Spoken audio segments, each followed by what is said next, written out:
देखिए, सरकारी क्षेत्र के बच्चों को पहली बार हिमाचल प्रदेश के इतिहास में कंबोडिया और सिंगापुर भेजने का कार्यक्रम हमने शुरू किया है। अभी तो इन दो देशों में जा रहे हैं और जिन बच्चों ने मेरिट हासिल की है, जिन्होंने गांव के स्कूल में पढ़कर मेरिट हासिल किया, उन बच्चों का सिलेक्शन की गई है और सबके मेरिटोरियस बच्चों को हमने पहली बार मौका दिया। और हम ये चाहते हैं कि बच्चे जब घूमने जाएंगे, भ्रमण पर जाएंगे, तो उसमें ज़्यादा सीखते हैं। धीरे धीरे इस योजना का लाभ और बच्चों को भी हम देंगे। मुझे खुशी है कि हमारी जो शिक्षा में हमने जो व्यवस्था परिवर्तन किया, उसके सार्थक परिणाम आने शुरू हुए हैं। 2 वर्ष पहले जो हम 23वें स्थान पर पहुंच गए थे, आज शिक्षा में गुणात्मक सुधार करने के बाद हम असर के द्वारा पहले नंबर पर आए हैं। और बच्चे हिमाचल प्रदेश का भविष्य है। आने वाली पीढ़ी जो समाज की सेवा करेगी, वो यही भविष्य के हमारे बच्चे हैं। जो कमियां शिक्षा स्तर में थी, उसको हमने दूर किया है।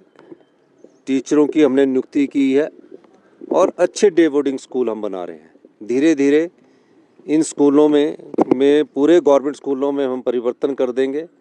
प्री नर्सरी से लेकर सेकेंडरी तक एक ही डायरेक्टरेट हम बनाने जा रहे हैं, जिसमें 750 से लेकर 1000 बच्चों तक की अकोमोडेशंस बनेगी और धीरे धीरे इन स्कूलों में बदलाव आएगा। और शिक्षा के क्षेत्र में हम गुणात्मक शिक्षा पर ज़्यादा ध्यान देना चाहते हैं। मुझे दुख इस बात का कि भारतीय जनता पार्टी की सरकार, जो हमेशा डबल इंजन की सरकार कहती थी, आज शिक्षा के स्तर पर निम्न स्तर पर उन्होंने हिमाचल को पहुंचाया।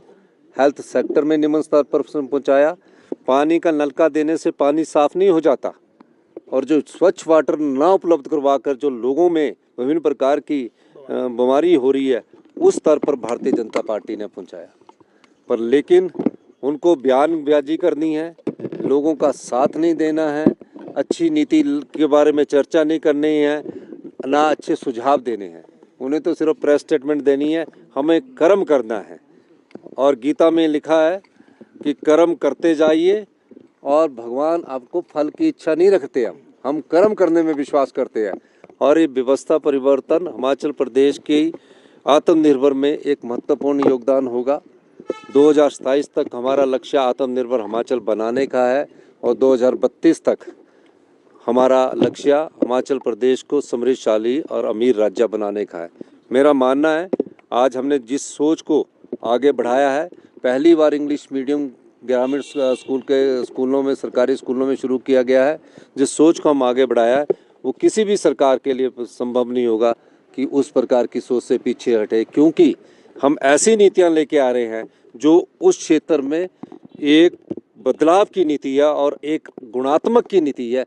इसलिए हम इस शिक्षा नीति में जो अभी 2 साल में बदलाव हुए, उसके कारण हम पहले स्थान पर पहुंचे और अब आने वाले समय में हम निश्चित तौर पर कह सकते हैं कि शिक्षा के ऐतिहासिक बदलावों से गुणात्मक शिक्षा में हम देश के नंबर 1 राज्य बनेंगे। शिक्षा मंत्री को भी आप भेजें। शिक्षा मंत्री जी ने के पास, क्योंकि बजट सेशन चल रहा है, हर जगह ब्लॉक और डिस्ट्रिक्ट लेवल की अभी मीटिंग्स ये कर रहे हैं और काफ़ी कुछ बदलाव अभी होने हैं।